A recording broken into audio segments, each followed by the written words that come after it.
So you're in your hypnosis session with a client and they just word vomit out all of this information, right? You ask them a question and like boom, just word vomit. It's very overwhelming. You don't know what to focus on. There are so many words and you just don't know where to go from there. Have you ever had that feeling? I certainly have, and have developed a great way for you to actually know what it is to focus on instead of feeling overwhelmed. And so, a lot of the times, most people or most hypnotherapists who are trained traditionally, that's why they loved the induction relaxation, progressive muscle relaxation, because they think that, people, their clients will talk less.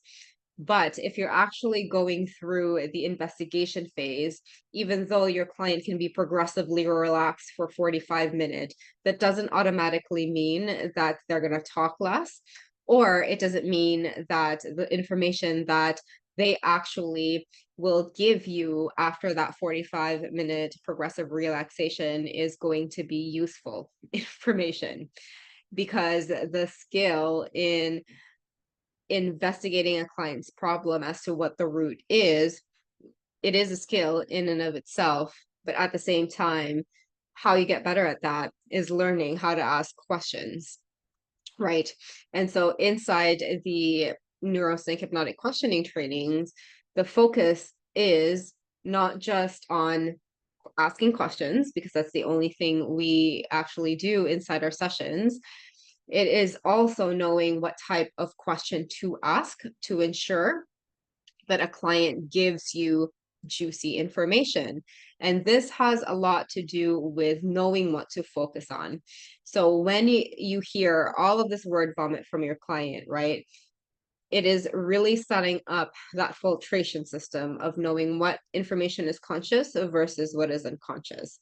So based on what you've learned so far, how do you know that an answer is conscious versus how do you know that an answer that your client gives you is unconscious?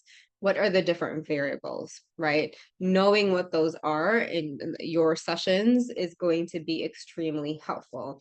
And if you need help with this, I do have a training that helps you to discern what information is conscious versus unconscious.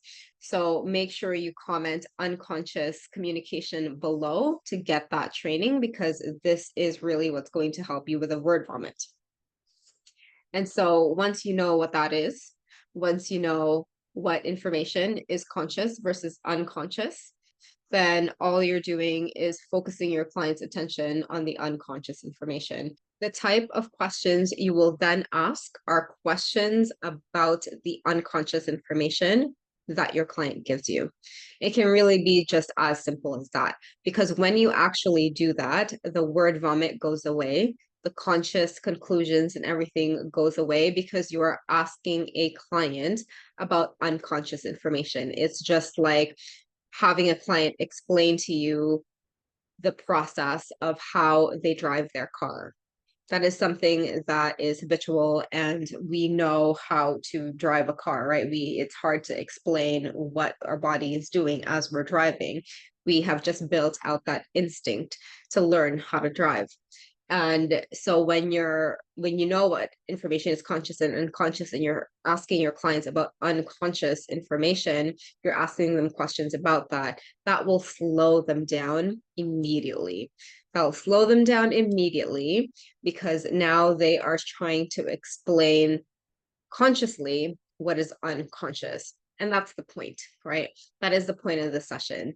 But the word vomit comes from asking conscious type questions. So if you ask unconscious questions, that is how you're going to get more unconscious information.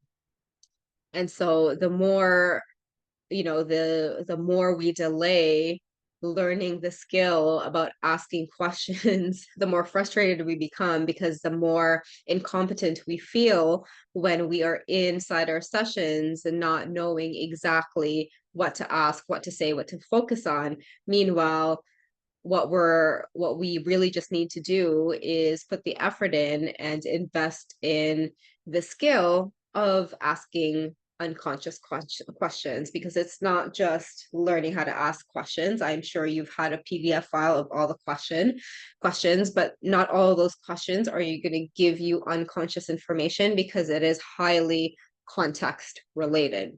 And so knowing that timing of everything is also something that is taught inside the hypnotic questioning trainings, because it is such a skill, it is such a mastery to be able to learn this. And if you are someone who says that you're committed to giving your client results and expanding your knowledge and offerings and giving more value to your clients, not learning this is just going to make that problem of word vomiting worse. It's going to delay the transformations for your clients. That's why you keep on needing your client to come back over and over and over. Meanwhile, if you had just learned the skill at the beginning, you would have helped your client go miles within the first session.